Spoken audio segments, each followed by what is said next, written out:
12 de ética, ética republicana.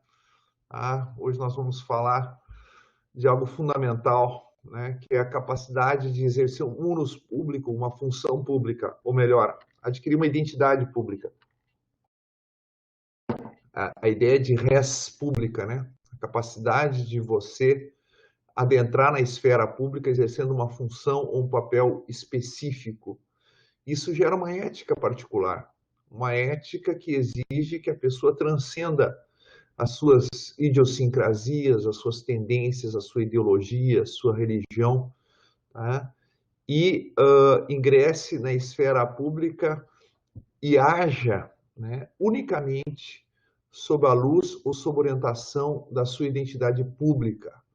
E aqui é fácil de ver que o juiz, o promotor, o defensor público tem uma identidade pública, mas não vamos esquecer que o advogado exerce também, né, uma função essencial à justiça. E nesse sentido, tá? Nesse sentido, ele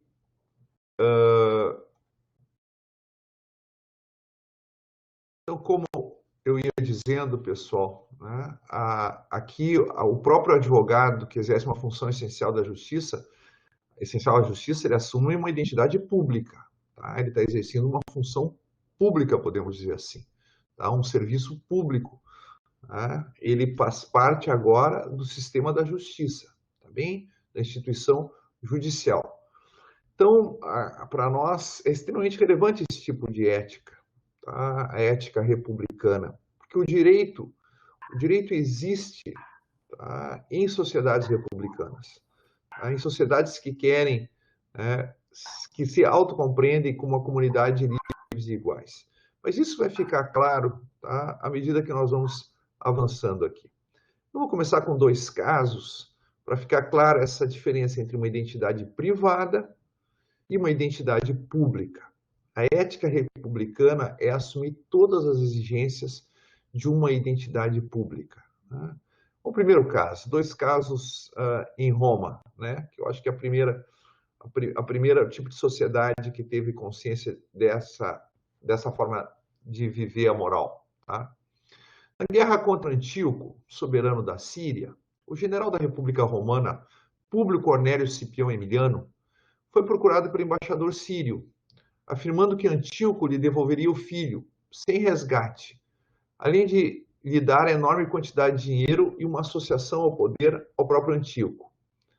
Se levasse os romanos a um tratado de paz favorável ao soberano sírio. Uma narrativa, né, aqui do Tito Livio, tá? Então, estava em guerra contra o rei da Síria, e o embaixador sírio falou para o Públio Cornélio, Cipião, para o Cipião, olha, o teu filho que foi sequestrado aqui, né, é nosso prisioneiro, nós vamos te devolver o filho, vamos te dar dinheiro, além de te associar ao próprio poder do Antíoco. Ele vai repartir a realeza contigo, se você levar os romanos a um tratado de paz favorável para o Antíoco. O que o Cipião disse? A resposta de Cipião ao embaixador foi a seguinte: você mostra desconhecer os romanos em geral, e a mim mesmo, fazendo tais propostas. Considerarei a entrega do meu filho como uma dádiva enorme da generosidade do rei. Quanto ao resto, meu coração não tem necessidade disso. O coração dele tem necessidade do filho, mas não tem necessidade nem de riqueza, nem de poder. E ele diz, por um presente privado, saberei ser privadamente grato ao rei. Ele consideraria a volta do filho, né, como um presente privado. Tá? O rei está devolvendo um filho ao pai. Mas na minha posição pública, na minha posição de general, nunca dele aceitarei nada, nem nada lhe darei. Na posição pública, ele não tem filho. Tá? Ele não pode receber o filho de volta, porque o general não tem filho. É um pai que tem o filho. Isso é a condição, um status privado e não público. Tudo que lhe posso dar é um conselho sincero, continuou Cipião. Aceite todas as condições de paz que os romanos propuserem. Pegaram aqui o exemplo? Tá? Duas identidades no Cipião. A identidade privada de pai e a identidade pública de general. A identidade pública impõe deveres a ele. Nunca aceitar presentes, nem dar presentes. Tá? de um inimigo, ok? E, na condição de pai é uma condição privada. As duas coisas, as duas identidades devem manter-se separadas, tá? Essa é uma outra exigência da ética republicana. E, no que diz respeito à esfera pública, a identidade pública deve predominar, sempre, tá? Caso 2. Catão, o Velho, né? Isso aqui é uma narrativa do Cícero, escreveu a seu filho Marco, membro do exército romano na Macedônia, afirmando que tinha ouvido dizer que o cônsul tinha concedido uma licença à legião que servia Marco. Quando se concedia uma licença, tá, os soldados eram liberados do juramento feito ao cônsul. Com isso, né, Marco, liberado do juramento feito ao cônsul, não era mais um soldado, mas voltou à condição de particular, de privado, tá? De um cidadão privado. Como Marco deseja voltar a combater, Catão adverte-lhe que só poderá fazer isso com um novo juramento. E aí agora estou citando, né, o Cícero aqui dos deveres. Porque quem não é soldado não pode lutar contra o inimigo. Tá?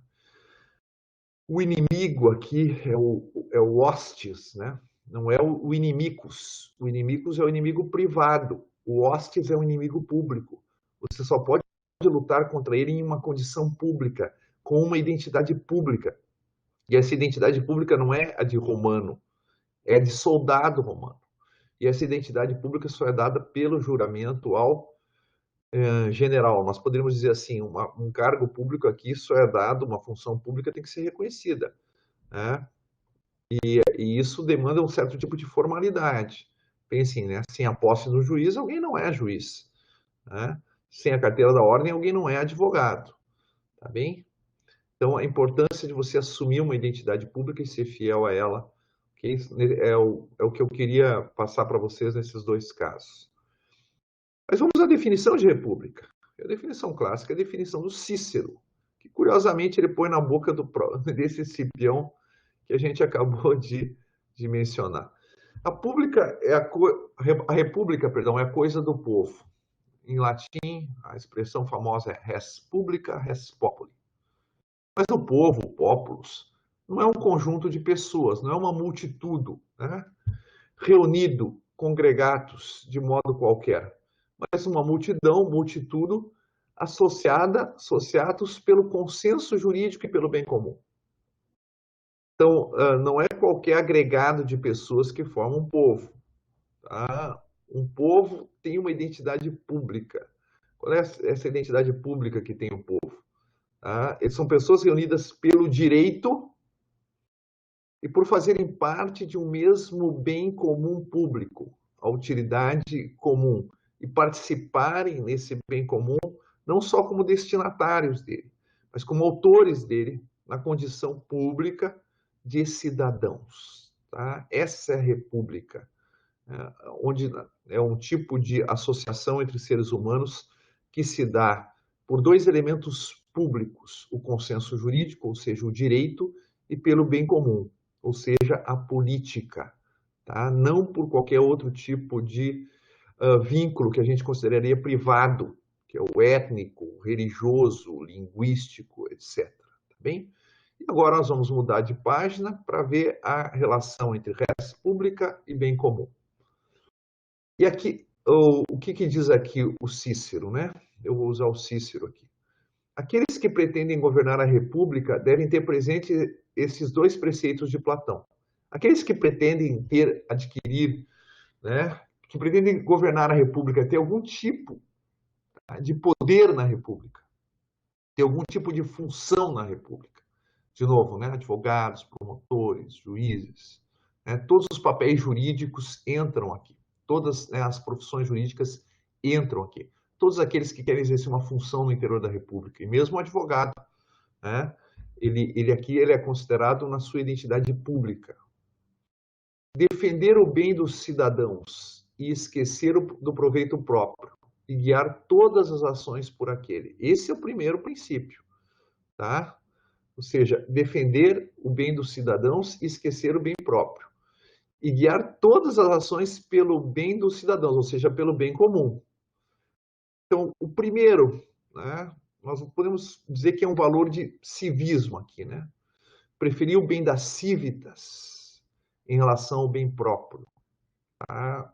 O próprio advogado deve fazer isso, né? No caso, ele visa o bem do bom funcionamento do Estado de Direito. Esse é o fim que ele visa. Dentro desse funcionamento do Estado de Direito, tá o interesse do seu cliente. Velar sobre todo o corpo da República, não atendendo a uma parte em detrimento da outra. Essa é uma outra característica, né? Aqui eu diria, talvez podemos dizer, um dever de justiça, né? Aqui a imparcialidade. Quem exerce uma função no interior da República, da res pública, vê os outros como cidadãos, né? E como sujeitos de direito. Então ele não pode optar, tá? Por uma parte em detrimento de outra, por critérios étnicos, religiosos, de classe, linguísticos, de partido ou preferência política, né? Isso faz parte daqueles que pretendem governar a República, aqueles que pretendem ter uma identidade pública. A identidade pública exige isso, a prioridade do bem comum sobre o bem próprio, tá? E um tratamento justo, ou seja, a imparcialidade, dar a todos o que lhes é devido, tá? E não preferir uma parte da República em detrimento de outra. E aqui tem uma outra expressão, que aqui também vai voltar essa questão da justiça, mas de um modo um pouco mais preciso. Cícero diz o seguinte: o primeiro dever de justiça é não prejudicar ninguém. Mas isso é um dever universal, não necessariamente daquele que tem uma identidade pública, né? O segundo é usar dos bens comuns como comuns e dos privados como próprios. Isso aqui vamos dizer assim, o Brasil tem muito patrimonialismo, os caras metem a mão direto, tá? Eles não respeitam o bem comum, eles se apropriam da coisa pública. Não viram isso? Se apropriam da coisa pública, da res pública. Né? Os bens comuns têm que ser usados como comuns, pertencem a todos. Aos teus bens privados, bom, esse você pode usar como próprios. Esse, ele diz assim, o primeiro dever de justiça. O segundo dever de justiça é esse, né? Então, manter a separação. Isso está ligado à identidade pública. Na identidade pública, eu posso usar dos bens públicos em função do bem comum. Os bens privados eu posso usar como próprios. Eu não posso me apropriar da res pública. Isso é um dever de justiça. Em relação a quem? Em relação a toda a comunidade. Isso é devido à comunidade, porque pertence à comunidade. Por isso que é um roubo à comunidade, a todo tipo de corrupção e aquisição de direito público. Res pública e submissão ao direito. Então, consenso iuris. O que a gente viu que constitui a república? A utilitatis communium, né, o bem comum, e o consenso jurídico, o consensus iuris.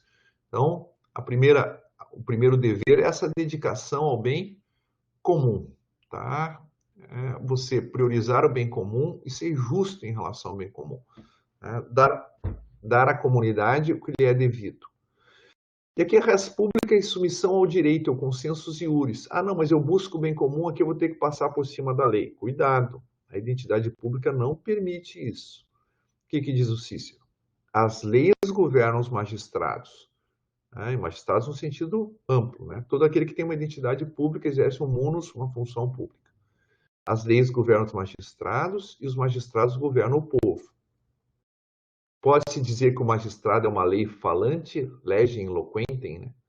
E a lei, um magistrado mudo, mutum magistrado.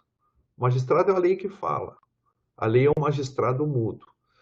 Ambos têm autoridade sobre o povo, mas quem tem autoridade sobre o magistrado? As leis, tá? Então faz parte da identidade pública, da identidade republicana, da ética republicana, a submissão ao direito. Aqui eu queria fazer um intermezzo, né? Um intermédio, um intervalo aqui, um esclarecimento. Eu vou recorrer a doutrina, né, a um argumento, a uma classificação proposta pelo filósofo francês Paul Ricoeur. Paul Ricoeur diz o seguinte: nós temos uma dupla identidade humana. Nós podemos distinguir no ser humano dois tipos de identidade. Uma que ele chama de mesmidade, o mesmo, né, a mesmidade, a identidade do mesmo, que é uma identidade meramente dada. tá? Características biológicas, sociais, você falar essa língua, ter nascido desses pais, ter nascido nessa localidade. Essa é a tua identidade e mesmidade. Mas é uma identidade ipseidade. É uma identidade decidida, escolha, promessa, compromisso. Quando alguém casa, quando alguém faz uma faculdade, quando alguém, que é o nosso ponto aqui, adquire para si um papel público, isso não é identidade da mesma idade, é identidade ipseidade, que vem da palavra latina ipse, o si mesmo, tá? Ou seja, uma identidade reflexiva, uma identidade querida, né? É uma identidade decidida. Não é o que você é, simplesmente, tá? Sendo determinado a partir de fora, a partir de circunstâncias e casualidades que não estão sob o teu controle. A ipseidade é o tipo de identidade que você quis. Ninguém nasce com papel público aqui, né? Não temos uma monarquia. Tá? Um papel público, uma identidade pública é algo que você adquire e pela qual você deve responder. Tá? E aí diz o Riquet. A ipseidade, a diferença da mesmidade típica da identidade biológica e de caráter de um indivíduo, consiste em uma vontade de constância. Isso é ipseidade, né? Você que a gente vai ver depois, né, o Nietzsche vai falar numa memória da vontade, né, a fidelidade, de manutenção de si. Eu sou aquele que fez um juramento no dia que recebi a carteira da ordem, no dia que tomei posse num cargo público. E agora estou sendo tentado, né, a violar esse juramento. Mas eu me mantenho em mim mesmo, naquela identidade que eu quis, naquela identidade que eu decidi, que eu assumi. Que põe o seu selo, a sua marca, em uma história de vida enfrentada à alteração de circunstâncias e as vicissitudes do coração. Muitas coisas mudaram. Imagina alguém ser juiz ou promotor ou advogado durante 20, 30, 40 anos. As circunstâncias mudaram. E nem se, as vicissitudes do coração, nem sempre você vai ter aquele ânimo para cumprir os deveres da tua identidade pública, né? Mas você se mantém naquela identidade que você quis. É uma identidade mantida apesar de, a despeito de, tudo que inclinasse a trair a palavra dada. Tá? Você deu a tua palavra quando fez o juramento, quando assumiu a identidade pública. Tá? Agora você tem que manter essa identidade. A tua identidade e mesmidade vai mudar, vão mudar as tuas circunstâncias, vão mudar até os teus sentimentos. Mas o que você quis, a fidelidade, a identidade que você projetou, isso permanece. A identidade institucional, podemos dizer que é a identidade pública, né? É uma identidade ipseidade. Coloquei aqui identidade projeto, porque é um projeto do que você quer ser e do que você decidiu ser. Tá? Me lembro, tem um professor, né, o Zé Reinaldo de Lima Lopes, né, ele sempre dizia, um professor titular de Filosofia e Direito da USP, para o brasileiro, o Brasil é um plano B. Né? O plano A dele é ir para Miami. Então, ou seja, a nossa identidade brasileira é uma identidade mesmidade, não é uma identidade ipseidade. É uma identidade que nós quisemos, que nós queremos, né? E que nós decidimos. É uma identidade que aconteceu conosco. É verdade, é uma identidade mesmidade. Nascemos aqui, tá? Recebemos essa nacionalidade, essa cidadania. Mas vocês entendem, né? É diferente de optar, né, pelo próprio país. Okay? Isso seria, digamos assim, a ideia de cidadania dentro de uma ética republicana. Ser brasileiro já não seria mais um acaso, ou para muitos uma desgraça, tá? Mas uma opção. Tá bem? Por fim, a identidade pública aqui. Viver para a coisa pública. Res pública. Né? Então aqui tem uma frase belíssima do Hegel, né? Que ele diz o seguinte, ele sempre se refere à polis como a bela totalidade ética, né? No qual as pessoas não faziam uma diferenciação entre o bem próprio e o bem comum. Então ele diz o seguinte, os gregos tinham o termo politeuem, é um verbo, né? Que significa viver no, com e para o seu povo. Viver no povo, viver com o povo e viver para o povo. Levar uma vida universal, Qual é o contrário de uma vida universal? A vida universal é a vida pública, né? Tem a tua vida particular, essa não é uma vida universal. Levar uma vida universal, só como cidadão, né? Pertencendo inteiramente à coisa pública. É claro que na modernidade nós temos outras identidades que são importantes. E não é meramente identidade pública. Inclusive, muitas dessas identidades, como a pertença a uma religião na modernidade, por exemplo, são identidades ipseidade. São coisas que você opta. Tá? Mas, para aquele que exerce uma identidade pública, de fato, né, a ética republicana demanda dele é que ele pertença inteiramente à coisa pública, no exercício do seu cargo. Né? Ok? Aquele que exerce uma função pública, então, tem uma expressão do Cícero, né? Se entregará inteiramente à República. Não buscará nem riquezas nem poder, mas buscará o bem de todos. Que tal essa? Tá? Aquele que exerce uma função essencial à justiça, né? Defensor, advogado público, advogado privado, promotor, juiz, né? Se entregará inteiramente à República, né? Setotum rei public, né? Tradecte, de trader e transmitir, né? Ou seja, a transmissão, né? Se entregou, né? A tradição, entregar, transmitir, né? Você se entregará setotum, né? Totalmente à republique, né? Que tem uma declinação, né? A coisa pública, a república. Não buscará nem riquezas, nem poder, mas buscará o bem de todos. Tá? Essa é a ética republicana. Tá? Identidade pública, né? Viver para a coisa pública. Aqui tem uma frase bastante triste, né? Do Frei Vicente Salvador, o primeiro historiador do Brasil. Né? Em 1627 ele fala: nenhum homem nesta terra, Brasil, é repúblico. Não sei se sabiam, mas existe essa palavra em português ainda hoje. Tá? No dicionário Wise registra. Repúblico é o republicano. Nenhum homem, nenhuma pessoa nessa terra é republicana, nem zela ou trata do bem comum, senão cada um do bem particular. Quem que é a pessoa republicana? Quem é aquele que adotou uma identidade republicana? Aquele que prioriza o bem público sobre o bem particular.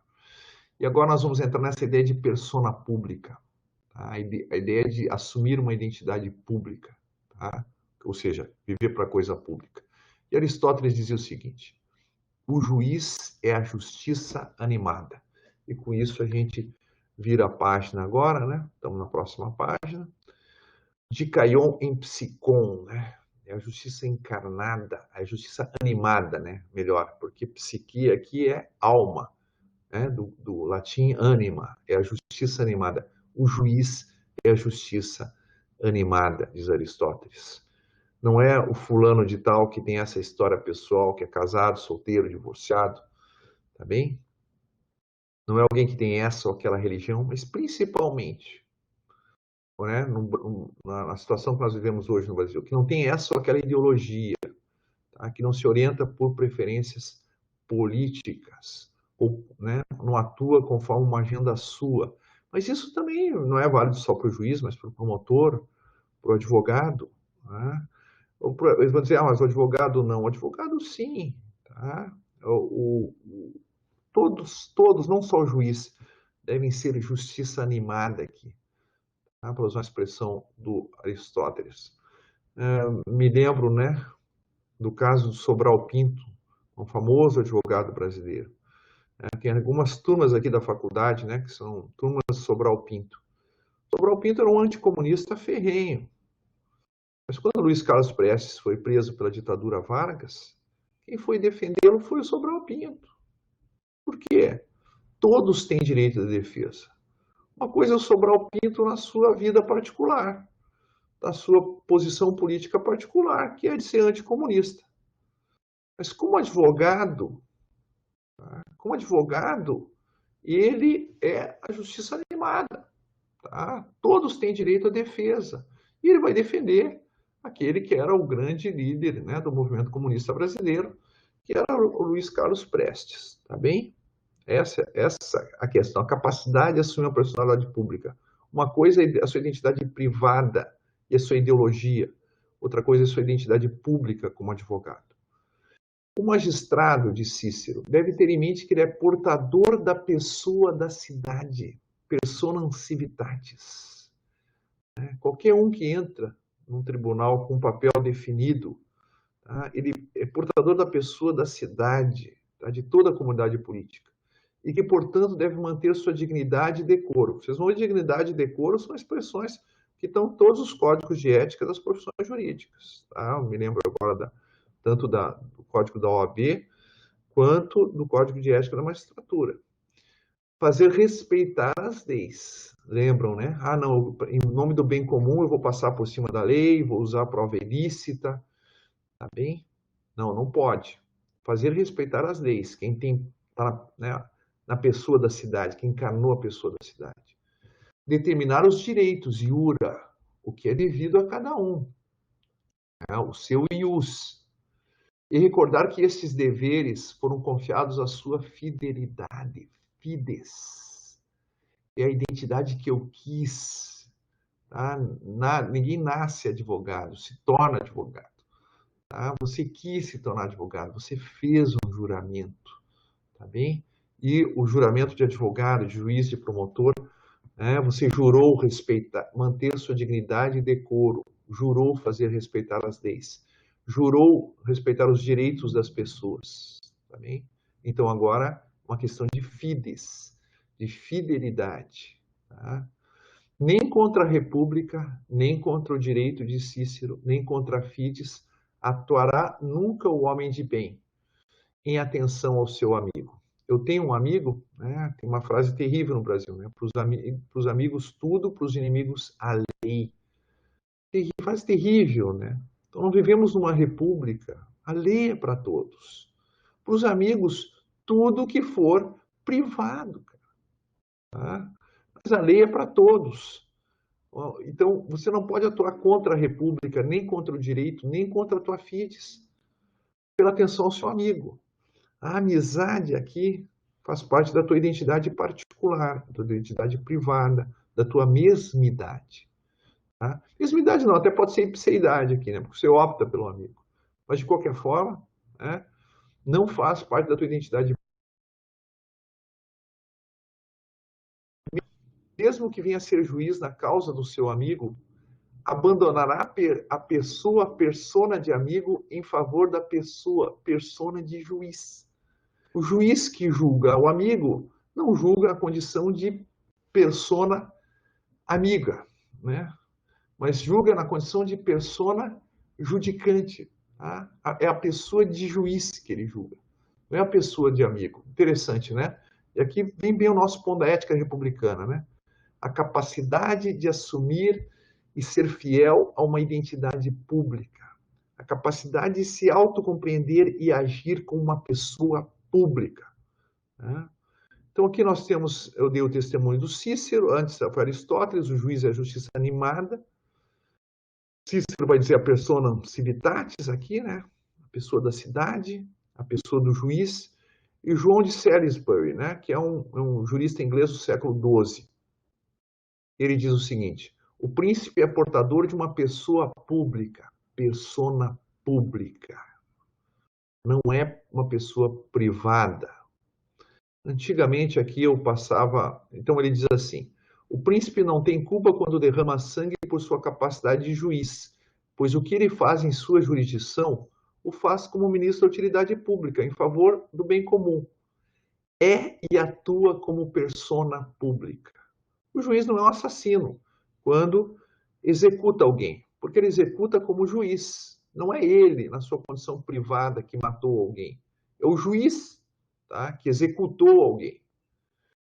Aqui eu me lembro de passar um filminho, né, Henrique V, o Kenneth Branagh, tá, que é em cima da peça do Shakespeare, né, Henrique V.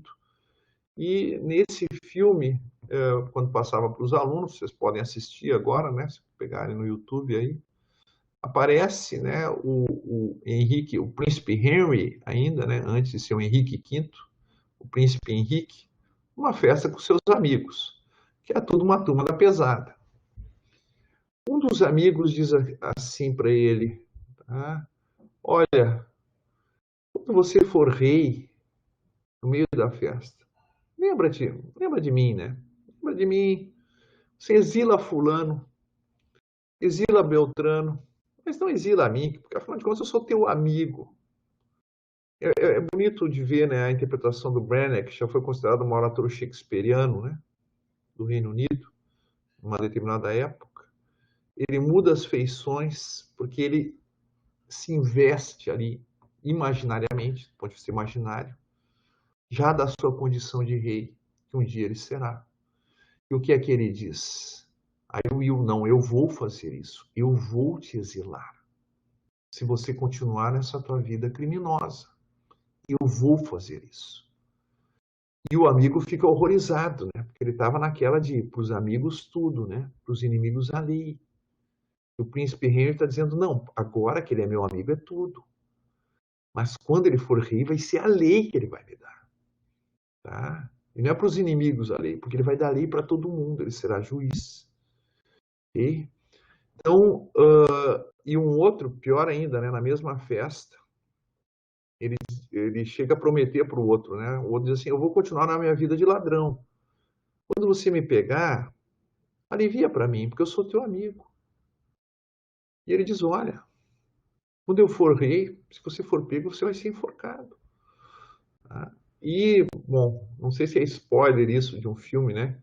Que é antes dos pais de você se conhecerem, mas realmente ocorre isso. Né? Ele é pego e quando agora o rei Henrique V decreta a morte, né, do amigo, isso é no campo de batalha, né? Foi a invasão da França, no contexto da Guerra dos 100 Anos. Eles fazem um close no rosto agora do rei Henrique V, tá? O amigo é enforcado, enquanto o amigo se debate, ele chora. O mesmo que decreta, tá? Porque né, esse amigo dele se entregou ao saque, coisa que ele tinha proibido saquear os franceses. Quando o amigo se entregou a isso, ele age como rei. Ele decreta a pena, que é a pena prevista para todos na época, né? Que era a pena de morte. Mas ele chora, porque morre o amigo. Então fica muito plástico aqui, né? As duas identidades. O Henry amigo e o Henry rei. Né? Uma é uma identidade pública, outra é uma identidade privada. Uma é a persona pública, outra é a persona privada. Tá? Tomás de Aquino também usa essa expressão. Julgar compete ao juiz enquanto investido de um poder público. Assim, quando julga, diz Tomás de Aquino, deve formar sua opinião não pelo que sabe como pessoa privada, persona privata, mas pelo que vem ao seu conhecimento como pessoa pública, persona pública. Então, diz o seguinte, o exemplo é bastante candente, né? Se o juiz sabe como pessoa privada que aquele que está sendo, que o réu é inocente, mas as provas do processo, ainda que com falsos testemunhos que ele não tem condição de anular, tá? Ou de descartar pelos meios jurídicos, né? Apontam a culpabilidade desse réu que ele privadamente sabe que é inocente. O que diz Tomás de Aquino? Mas o juiz não forma a sua opinião como pessoa privada, porque ele viu alguém lá na rua, mas como persona pública. E para aí vale aquele adágio, né, que vocês aprenderam já na aula de processo. O que não está nos autos não está no mundo. Tá? A persona pública do juiz, o juiz só se informa mediante os instrumentos processuais. Tá bem? E é assim que ele tem que julgar. Olha quão terrível é isso. Tomás de Aquino diz assim, inclusive tem que julgar, né, no caso de pena de morte, teria que condenar o réu à morte. Ele diz, e o juiz não é culpado, porque é persona pública. Quem é culpado são as falsas testemunhas, são os falsos testemunhos. Tá bem? Max Weber. Max Weber aqui fala, né, de a ética do funcionário público. Vocês estão com o texto aí, mas eu vou deixar gravado, tá? Tá na nota 17, para depois não ficarem perguntando, tendo dúvidas aqui. Olha o que está na nota. tá? Que o que eu vou falar a partir de agora só se aplica a funcionários de uma república, tá? Ou, se preferirem uma expressão contemporânea, de um Estado democrático de direito.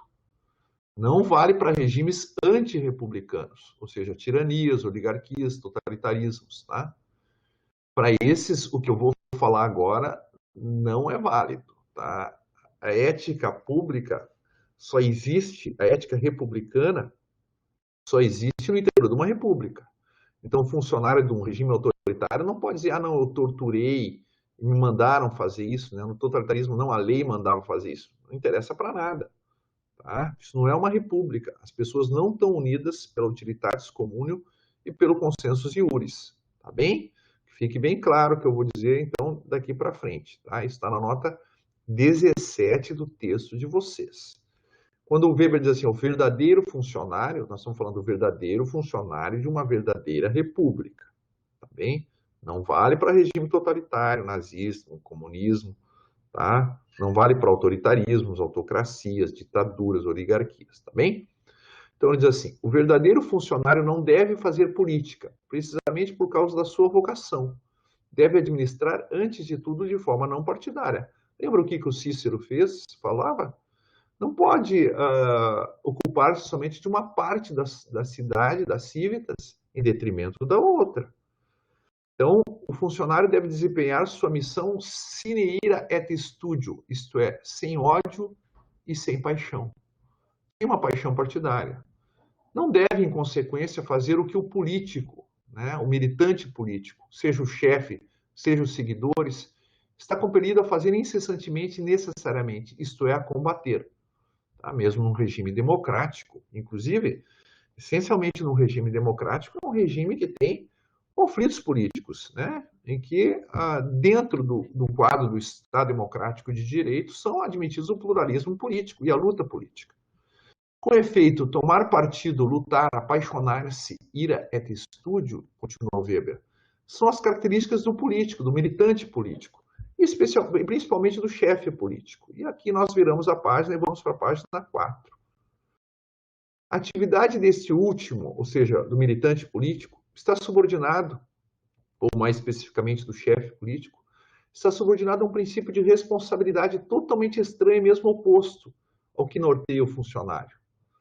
Cara, tá? Se houver se o chefe do executivo mesmo e o legislativo apoia uma declaração de uma guerra, por exemplo, o soldado não é, o general não é responsável por isso. Ele tem que fazer a guerra que os poderes democráticos, os chefes políticos, né, investidos pelo povo, decidiram.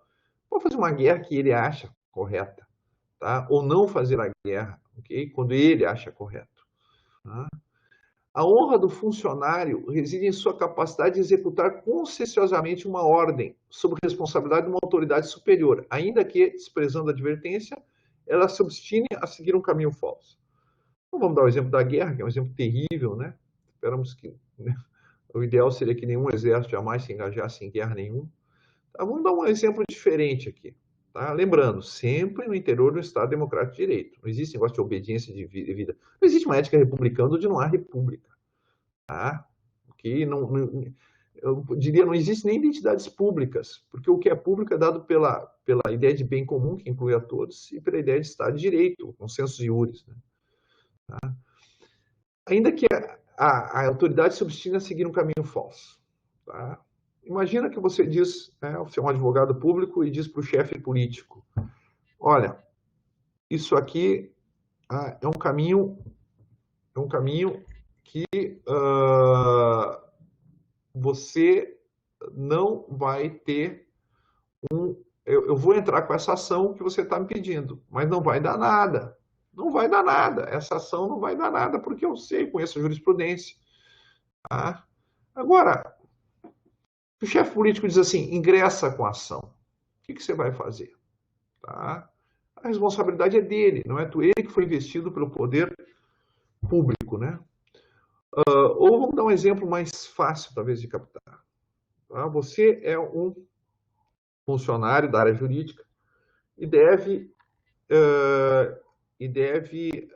providenciar todas as medidas e os trâmites necessários à privatização. Mas você é uma pessoa favorável você é social-democrata e é favorável que o Estado tenha um papel maior na economia. Você é contra a privatização. A pessoa, se um funcionário pudesse recusar a colaborar, porque as ordens que vêm dos chefes democraticamente investidos são contrárias às suas ideologias, como é que ia ficar a ideia de democracia e o governo do povo? Tá? Depende o povo majoritariamente quer isso, mas o funcionário tem outras convicções, tá bem? E o contrário é verdadeiro. O chefe do executivo, o parlamento, quer estatizar. Mas você é um liberal. Será que a tua ideologia vai servir de veto para aquilo que vem da liderança política democraticamente investida? Sem essa disciplina moral. Qual é a disciplina moral? É a capacidade de adquirir uma identidade republicana. No mais elevado sentido do termo, continuou Weber. E sem essa abnegação. O que é a abnegação? É a negação de si mesmo. O que você nega aqui? A tua própria ideologia. Você não nega ela totalmente. Como cidadão, você sempre vai apoiar essa tua ideologia na hora do voto. Mas não nessa tua identidade pública, que é a identidade do cargo público, né? Toda administração ruiria. A honra do chefe político, ao contrário, consiste justamente na responsabilidade pessoal exclusiva, por tudo quanto faz. Responsabilidade que ele não pode rejeitar nem delegar. Estão roubando, mas não é ele. Cara, mas ele responde pelo aquilo que os funcionários fazem. Tá?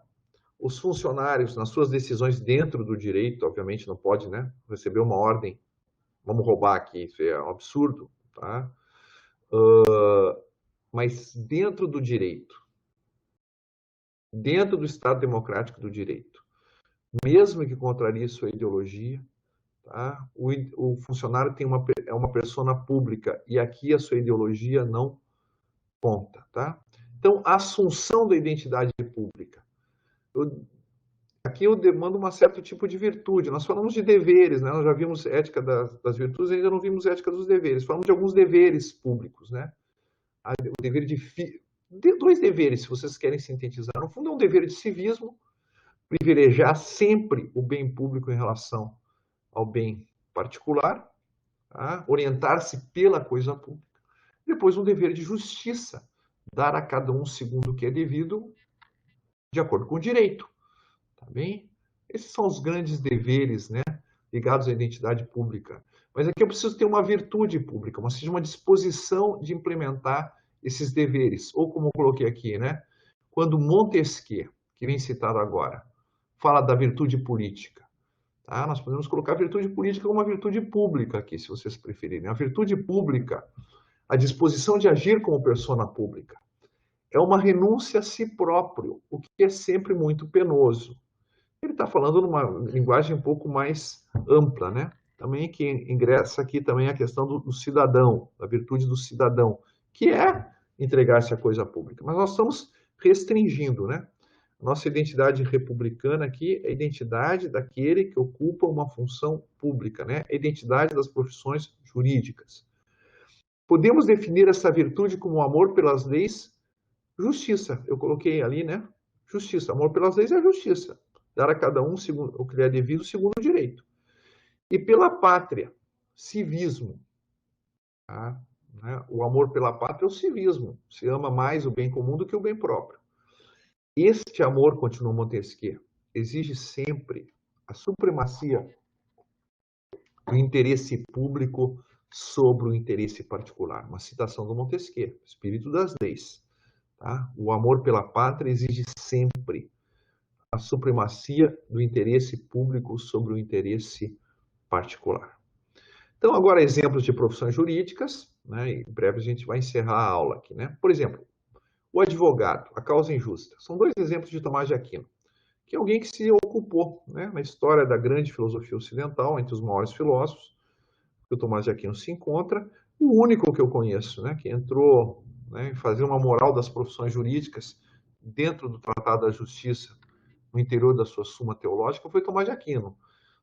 Inclusive de atores, não atores processuais, o autor, o réu, o acusador, mas eu peguei dois exemplos aqui, né? Um exemplo que ele dá do advogado, um exemplo do juiz.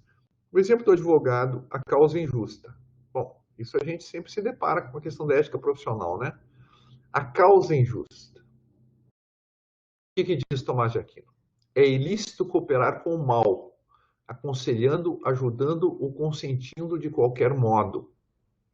Pois quem aconselha e coopera, de certa maneira, pratica. Ora, é evidente que o advogado dá ajuda e conselho àquele cuja causa patrocina. Logo, se defende uma causa de cuja injustiça está ciente, peca sem dúvida gravemente, ou seja, comete uma imoralidade. E está obrigado a reparar o dano causado injustamente à parte adversa por sua assistência ao seu cliente. Se defende uma causa injusta na ignorância, tendo-o por justa, estará escusado na medida em que a ignorância pode escusar. Tem várias coisas aqui que são interessantes. Tá? Cara, se vier um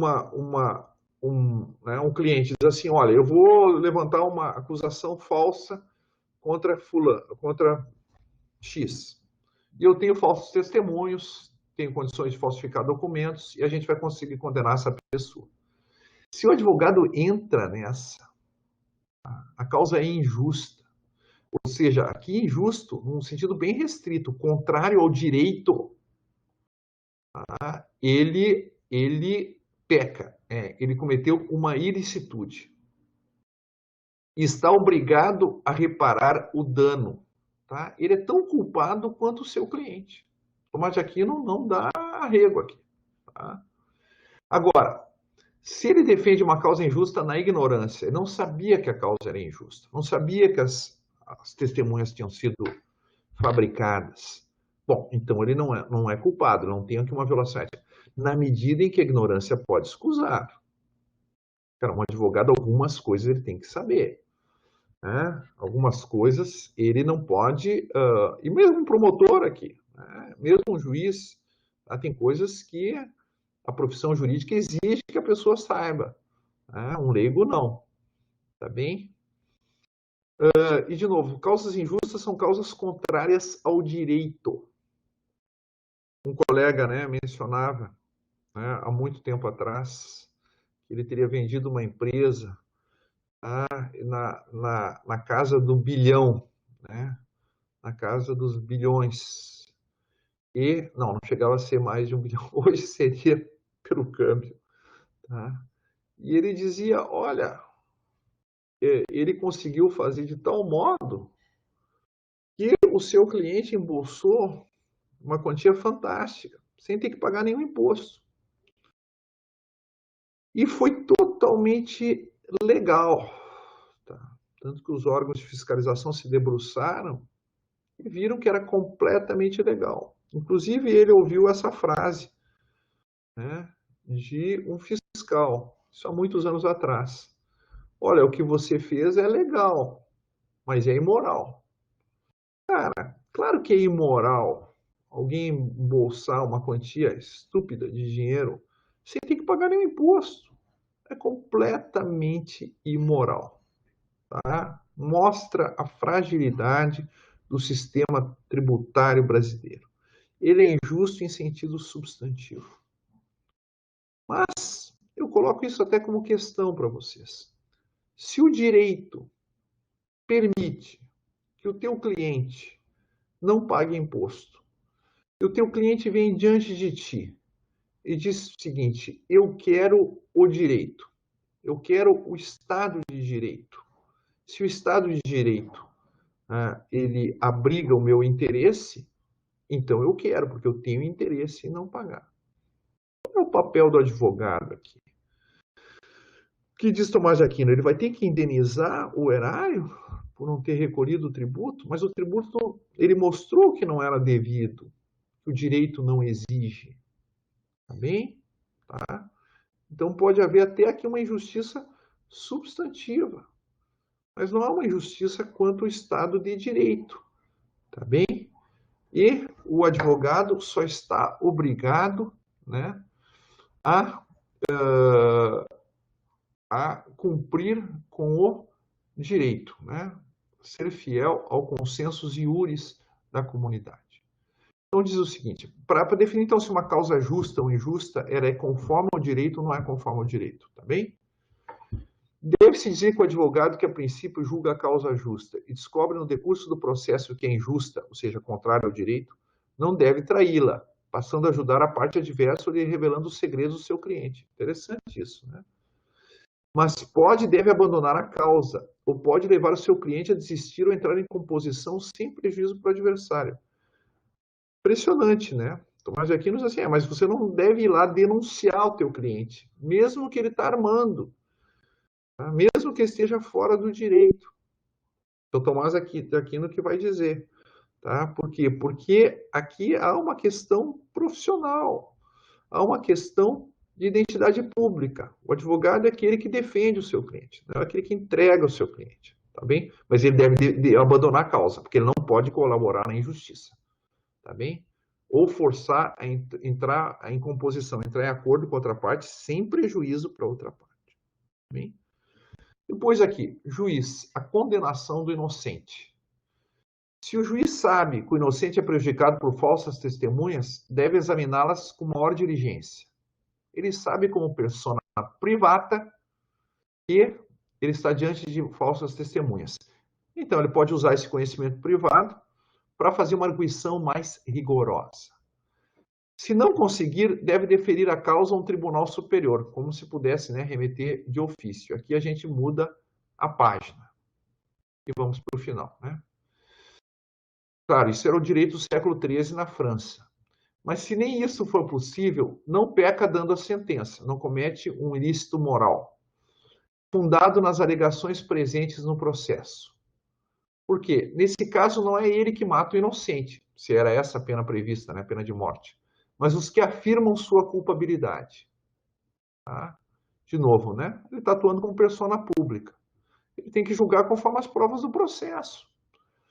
Quanto ao carrasco, se a sentença do juiz não encerra nenhuma injustiça manifesta, não peca executando-a, pois não lhe cabe discutir a sentença do superior.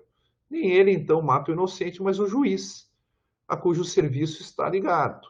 E no caso, o exemplo aqui também não é o juiz, no fundo são as testemunhas. Lembrando, isso só é válido dentro do Estado democrático do direito. Isso aqui tem que ser uma situação excepcional, não pode ser uma situação cotidiana. Mas do juiz tu espera que ele julgue como persona pública e não como pessoa privada. Quem é que diz que o que ele viu, tá, era aquilo mesmo? Tá? Quem é que diz que não dá para ter uma outra interpretação? Ele contrastou essas provas. Tá? Quantas vezes a gente viu e ouviu alguma coisa, tá, e o sentido num contexto era diferente, uma pessoa alertou, né? Ou seja, né, tudo que é trazido ao processo tem que ser contrastado, tem que ser submetido ao contraditório. O que o juiz viu como pessoa privada não foi submetido ao contraditório. Juiz, o perdão judicial. Tá?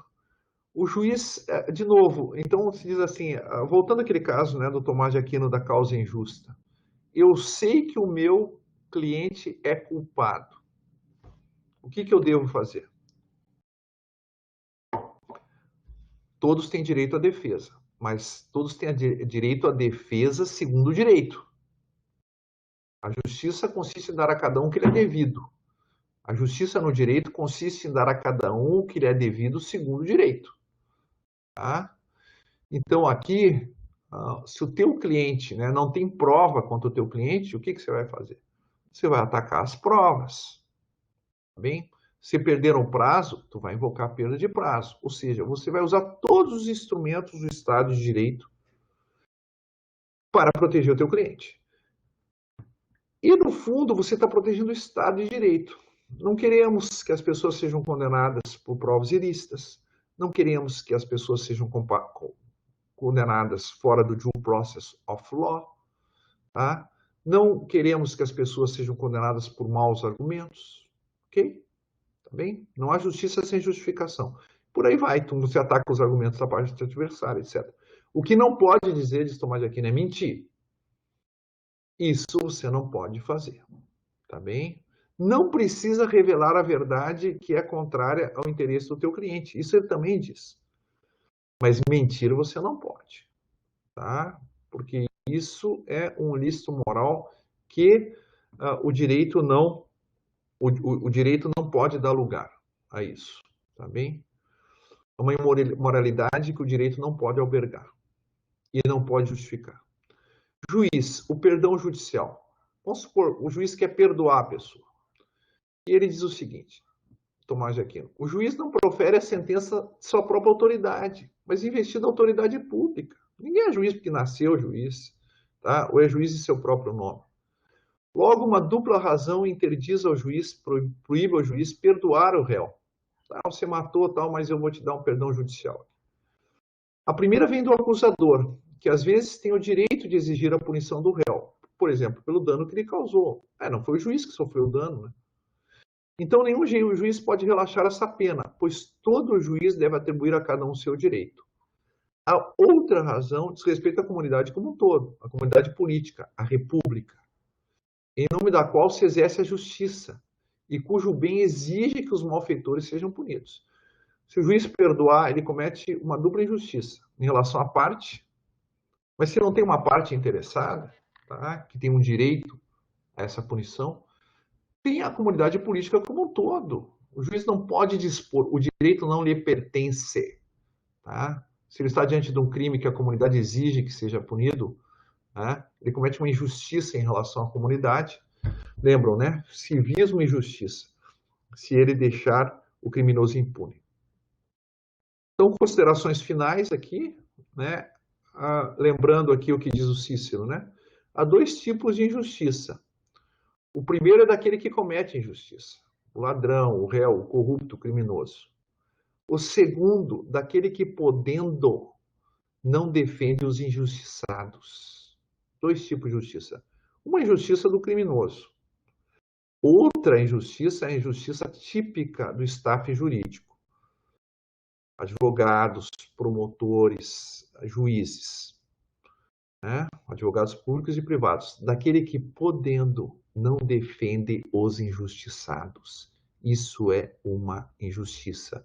Isso é ser infiel à sua identidade pública, tá? Aquele que assume uma identidade republicana no direito dedica sua vida à realização do consensus iuris, da justiça segundo o direito, da implementação do Estado de Direito, tá bem? E com isso, pessoal, eu concluo e agradeço a atenção de vocês.